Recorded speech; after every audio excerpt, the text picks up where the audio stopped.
विदुर को उनकी बुद्धिमत्ता, धर्मनिष्ठा और नीतियों के लिए जाना जाता था। उनकी शिक्षाओं को विदुर नीति के नाम से जाना जाता है। उनका जन्म विशेष परिस्थितियों में हुआ था। नमस्ते, आज हम विदुर की जीवन कहानी पर चर्चा करेंगे। अगर आप हमारे चैनल पर नए हैं तो कृपया सब्सक्राइब करें ताकि आप जुड़ सकें। आइए शुरू करते हैं। महाभारत के अनुसार सत्यवती के पुत्र विचित्र वीर्य की मृत्यु के बाद उनके कोई संतान नहीं थी। सत्यवती ने व्यास से कुरुवंश को बचाने का आग्रह किया। व्यास ने नियोग प्रथा के तहत अपनी माता सत्यवती के अनुरोध पर धृतराष्ट्र, पांडु और विदुर का जन्म कराया। धृतराष्ट्र और पांडु रानियों से थे, जबकि विदुर एक परिश्रमी नामक दासी से थे, लेकिन तीनों को समान रूप से पाला गया। यह घटना महारानी सत्यवती के कहने पर हुई थी। कुछ कहानियां इस प्रकार भी हैं कि ऋषि मांडव्य ने यमराज को श्राप दिया कि उन्हें बिना किसी उचित कारण के सूली पर चढ़ाने के कारण वे दासी पुत्र के रूप में जन्म लेंगे। इस श्राप के परिणाम स्वरूप यमराज का जन्म विदुर के रूप में हुआ। विदुर महाभारत का एक महत्वपूर्ण पात्र अपनी बुद्धिमत्ता, धर्मनिष्ठा और न्यायप्रियता के लिए जाने जाते हैं। उनके गुण और ज्ञान ने उन्हें कुरु दरबार में एक महत्वपूर्ण स्थान दिलाया। उन्हें कुरु साम्राज्य के प्रधानमंत्री के रूप में वर्णित किया गया है। उन्होंने राजा धृतराष्ट्र के मुख्य सलाहकार के रूप में कार्य किया। वे हमेशा न्याय और धर्म के पक्षधर थे। जब धृतराष्ट्र अपने पुत्र दुर्योधन के प्रति पक्षपाती होते थे, विदुर ने हमेशा उन्हें सही रास्ता दिखाने की कोशिश की।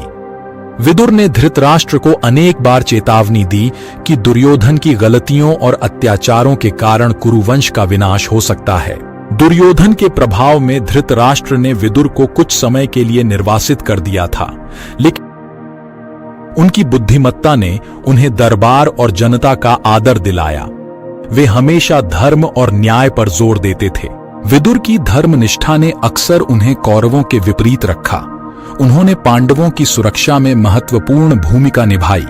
जब कौरवों ने पांडवों को लाक्षागृह में जलाने की साजिश रची, तो विदुर ने गुप्त रूप से उन्हें खतरे के बारे में सांकेतिक जानकारी दी, जिससे उनकी जान बच गई। महाभारत में विदुर हमेशा न्याय और नैतिकता की आवाज बने रहे। द्यूत क्रीड़ा के दौरान उन्होंने द्रौपदी के अपमान का कड़ा विरोध किया और अन्याय के खिलाफ खड़े हुए। सभा में उपस्थित सभी लोगों को चेतावनी दी कि यह अधर्म है और इसके भयानक परिणाम हो सकते हैं।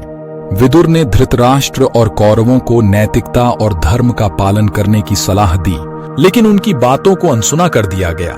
महाभारत के युद्ध के दौरान विदुर ने युद्ध में भाग नहीं लिया, हमेशा शांति की वकालत की और युद्ध को टालने की कोशिश की। युद्ध के बाद विदुर ने पांडवों को सही मार्ग पर चलने और धर्म का पालन करने की सलाह दी।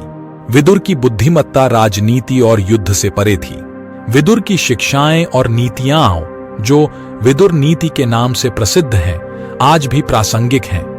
उनकी विद्वता और नैतिकता ने उन्हें महाभारत के सबसे सम्मानित पात्रों में से एक बना दिया। विदुर का जीवन और उनके द्वारा दिए गए उपदेश हमें सत्य, न्याय और धर्म के मार्ग पर चलने के लिए प्रेरित करते हैं। विदुर की पत्नी सुलभा भगवान कृष्ण की बहुत बड़ी भक्त थीं। उनका जीवन भक्ति और समर्पण में व्यतीत होता था। एक कहानी है, एक दिन भगवान कृष्ण अचानक उनके घर पधारे।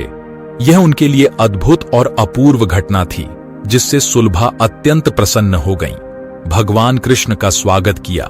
उत्साह और भाव विभोरता में उन्होंने कृष्ण को केले का फल के बजाय छिलके ही परोस दिए। भगवान कृष्ण ने सुलभा की भक्ति को पहचाना और उनका सम्मान किया। उन्होंने बिना कुछ कहे उन छिलकों को खा लिया।